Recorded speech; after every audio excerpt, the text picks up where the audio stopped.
नहीं बेचा ना आपने तो जाल में फंस गए। बाज़ार शेयर्स और ख़बरें, एक बार फिर से हम आपके साथ हाज़िर हैं इस नई वीडियो में। एक आज और तमाम दोस्तों को खुशामदीद कहेंगे।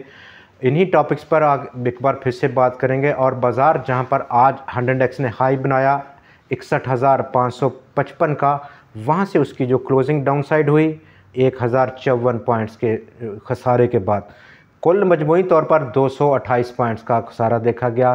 करेक्शन है, मंदी है, या ये प्रॉफिट टेकिंग है? 100x की क्या परफॉर्मेंस रहेगी अपसाइड और डाउन साइड, जबकि कुछ इन्वेस्टमेंट प्रिंसिपल्स भी हम बात करेंगे उन पर। 100x की मजमूई परफॉर्मेंस आज और करेक्शन निकली, स्टिल ओवरबॉट है। पिछले 2 महीने से लगातार ओवरबॉट टेरिटरी में ट्रेडिंग रही। आज लगभग उसका फाइनल हमने देखा करेक्शन रही, और तमाम उन स्टॉक्स में जो कि पिछले 3 दिन से 100x को लीड कर रहे थे आज गिव अप कर गए। और ये वो बुनियादी वजह रही 100x की गिरावट की। कोई दूसरा स्टॉक इंडेक्स हैवीवेट आज मदद को नहीं पहुंचा 100x को बचाने में, और यही वो बुनियादी वजह रही। प्रॉफिट टेकिंग रहा। ख़बरों पर भी बात करेंगे और कुछ स्टॉक्स पर भी बात करेंगे। 100x की जो इस वक्त फार्मेशन है उससे हम हटकर, चूँकि हमारा फोकस रहा उन स्टॉक्स पर, उन ब्रेकआउट्स पर जिनमें ब्रेकआउट हुआ, या ओवरबॉट टेरिटरी में थे, या जिन स्टॉक्स में बहुत ज़्यादा पोटेंशियल थी। तमाम हमारे पिछले प्रोग्राम 1 बाय 1 हम उसको डिस्कस करते रहे। आज भी जो हम कल देखा, नेशनल रिफाइनरी एक आउटस्टैंडिंग परफॉर्मेंस किया आज एक बार फिर से, लेकिन उसकी इतनी रिप्रेजेंटेशन नहीं है, वेटेज नहीं है 100x में।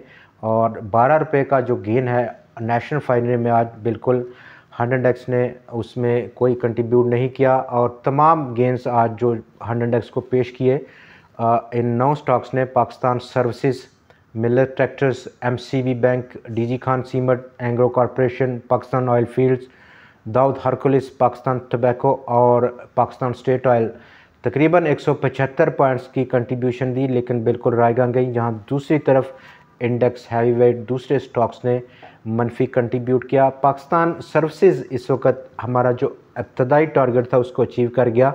अब जो अगला पॉसिबल टारगेट है वो 1114 रुपये की सतह का। मिलर ट्रैक्टर स्टिल अभी हमारा पहले टारगेट को हिट करने के बाद दूसरे टारगेट प्राइस की जानब गामजन है। थोड़ी करेक्शन ज़रूर देखी हमने पिछले दिनों में मिलर ट्रैक्टर्स में, लेकिन उसने आज फिर बाउंस बैक लिया। MCB बैंक 180 रुपये का मौजूदा रेजिस्टेंस लेवल, स्टॉक आज प्लस ज़रूर बंद हुआ, लेकिन प्रॉफिट टेकिंग देखी गई कल की लंबी रैली के बाद।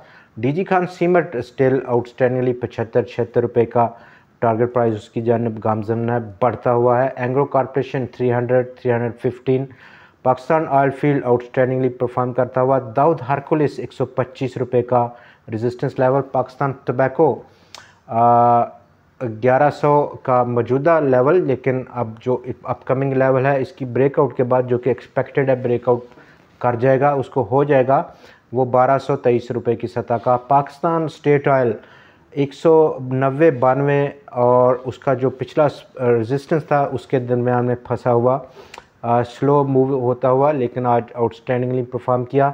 दोस्तों, मार्केट की परफॉर्मेंस और उसको मेजर करना और अपने फ़ंड जो इन्वेस्ट किए हुए हैं उसको मेजर करना, उसके लिए 2-3 काफ़ी अहम प्रिंसिपल्स हैं जो कि अक्रॉस द ग्लोब जो भी आदमी investment fund, mutual fund, bank, broker या फॉरेन फंड या कोई इंडिविजुअल मार्केट में डील करता है स्टॉक मार्केट में, तो वो उसके 2-3 प्रिंसिपल्स होते हैं। Number 1 investment time frame, risk की मैनेजमेंट, और तीसरे नंबर पर जब ये जो रेट ऑफ रिटर्न, टारगेट क्या रहेगा रिटर्न का, उस पर बहुत ज़्यादा फोकस उस पर काम किया जाता है।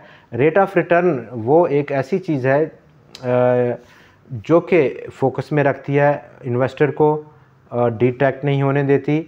अगर कोई भी आपकी प्रिंसिपल अमाउंट है, कुछ भी है वो, अगर 10 लाख है, लाख है, 20 लाख है, 50 लाख है, वो उससे फ़र्क नहीं पड़ता, लेकिन इवेंचुअली आपने जो गेन का टारगेट रखा है पर एनम वो अचीव होना चाहिए। और ये इतना ज़रूरी है कि इससे डिट्रैक्ट नहीं होगा, फोकस में रहेंगी चीज़ें, शेयर्स कम हों ज़्यादा हों, शॉर्ट टर्म ट्रेड करें, लॉन्ग टर्म ट्रेड करें, वो इररेलेवेंट है। रिस्क को कैसे कंट्रोल किया जाए, और उसके लिए हम भी काफ़ी सारा इसमें बात करते रहते हैं अपने प्रोग्राम्स में। सही टाइम पर और एक ऐसे लेवल पर ख़रीदना कि रिस्क अंडर कंट्रोल हो, मिनिमम साइड पर हो और प्रॉफिट जो है वो मैक्सिमम साइड पर हो। रिवार्ड टू रिस्क रेशो पर फोकस करना। और number 3, investment time frame equally important है। बहुत सारे हमारे दोस्त मेजॉरिटी में इन्वेस्टर्स और ट्रेडर्स डेली हमसे पूछते हैं कि 1 हफ़्ता, 4 दिन, 2 दिन या मैक्सिमम 10 दिन के लिए इसका क्या टारगेट होगा। जो एक स्टॉक उन्होंने ख़रीद लिया और मोस्ट लाइकली वो एक ओवरबॉट टेरिटरी है, वहाँ से बहुत स्लिम चांसेस हैं, जिस तरह के सर्ल हो गया, एयरलिंक हो गया, एवियन हो गया, या दूसरे ऐसे स्टॉक्स जो कि एक ऐसी सीलिंग पर लगे हुए हैं, वहाँ पर काफ़ी बड़ी रेजिस्टेंस है और 6 या 7 या 8 दिन या 15 दिन शायद इस रेजिस्टेंस के पूरा होने का पीरियड जो है, उसके बाद दोबारा से वो सर्ज करें एक शॉर्ट टू मिड टर्म के लिए। लेकिन यहाँ पर जो अप्लाई किया और जो इमोशंस वहाँ पर मनफी इमोशन आए, अगर करेक्शन कर गया तो वो गलत फ़ैसला लेते हैं। नंबर 3 जो हमारा टॉपिक है कि इंडेक्स की जो परफॉर्मेंस है वो इंडिविजुअल स्टॉक्स पर हमारा फोकस रहा पिछले काफ़ी सारी वीडियोस में आपके साथ। वो होना चाहिए जिन स्टॉक्स में ब्रेकआउट था, रिस्क कम था और आउटस्टैंडिंगली भी परफॉर्म किए। तो ये बेसिक एक प्रिंसिपल्स हैं स्टॉक मार्केट में। आज जिन स्टॉक्स ने मनफी कंट्रीब्यूट किया, जिनमें कि HPL 163 रुपये से जब से करेक्शन की पुल बैक किया, स्टॉक में स्टिल हम करेक्शन देख रहे हैं। मीज़ान बैंक, HBL में भी आज थोड़ी सी करेक्शन देखी गई। हब पावर 125 रुपये से नीचे ट्रेड हो रहा है। सर्ल में करेक्शन रही। पाकिस्तान पेट्रोलियम, बैंक अल हबीब 75 रुपये को आज हिट कर गया और प्रॉफिट टेकिंग देखी गई स्टॉक में। इंटरलूप इंडस्ट्रीज़, हबीब मेट्रोपॉलिटन बैंक और OGDC, ये वो तमाम स्टॉक्स थे जिन्होंने कुल आज 262 पॉइंट्स को 100x से निकाल दिया और इसी बिना पर 100x आज मनफी बंद हुआ। तेज़ी के लिए यहाँ पर 100x को आगे मज़ीद तेज़ी चलाने के लिए कुछ ऐसे स्टॉक्स कल कंट्रीब्यूट करने चाहिए जो कि इंडेक्स हैवी वेट हों और वो रैली करें और 100x में दोबारा से जाना है। लेकिन उसकी जो एक फॉर्मेशन आज 100x किया है, अपर विक बहुत बड़ा विक है, मज़ीद कल करेक्शन देखने को मिल सकती है। ख़बरों पर बात करते हैं और इंटरनेशनल मॉनेटरी फ़ंड पाकिस्तान के साथ अगले एक पोटेंशियल बेल आउट पैकेज पर काम शुरू कर दिया उसने। इस जो करंट पाकिस्तान का पैकेज है बेल आउट का, ये ख़त्म हो जाएगा जून 2024 में।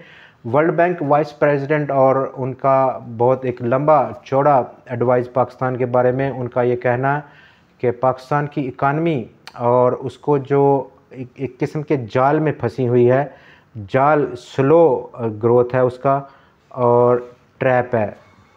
दूसरी तरफ उनका ये कहना है कि पाकिस्तान को एक बहुत बड़ा रिस्क बढ़ती हुई गुर्बत का सामना है और उस पर अपनी बहुत सारी तजावीज़ भी लिखी। देखते हैं कहाँ तक हमारी गवर्नमेंट उस पर अमल करती है। TPL इंश्योरेंस मर्ज करेगा इनटू DSML यानी कि दारुल सलाम टेक्सटाइल मिल में। कन्वर्शन क्या रहेगी, किस रेट पर होगा, उसकी डिटेल आना अभी स्टिल बाकी है। Bank of Punjab, synergy, Pakistan refinery, world call और कोहिनूर स्पिनिंग मिल्स ने पाकिस्तान स्टॉक मार्केट को आज लीड किया in terms of volumes. Overall volumes आज गिरा 13% से ज़्यादा, 80 करोड़ शेयर से ज़्यादा का काम। उसकी मालियत 32.6 अरब रही। लेकिन जो बैलेंस ऑफ पावर है, ताकत का तवाज़ुन है, कल जो कि बराबर था आज वो कन्वर्ट हुआ इनटू बियर्स की जानब। 223 स्टॉक्स में आज कमी देखी गई, 148 में इजाफा देखा गया और 13 स्टॉक्स आज मुस्तहकम पाए गए। कुल 384 स्टॉक्स में ट्रेड हुआ। 3,15,000 से ज़्यादा की नंबर ऑफ़ ट्रेड्स रही। कल 389 स्टॉक्स में ट्रेड था और वहाँ पर 3,09,095 टोटल नंबर ऑफ़ ट्रेड्स थी। कल आपसे फिर मुलाकात होगी मज़ीद ख़बरों और मज़ीद तज़किये के साथ। तब तक के लिए हमें इजाज़त दीजिए। अपना बहुत ख्याल रखिएगा। खुदा हाफिज़।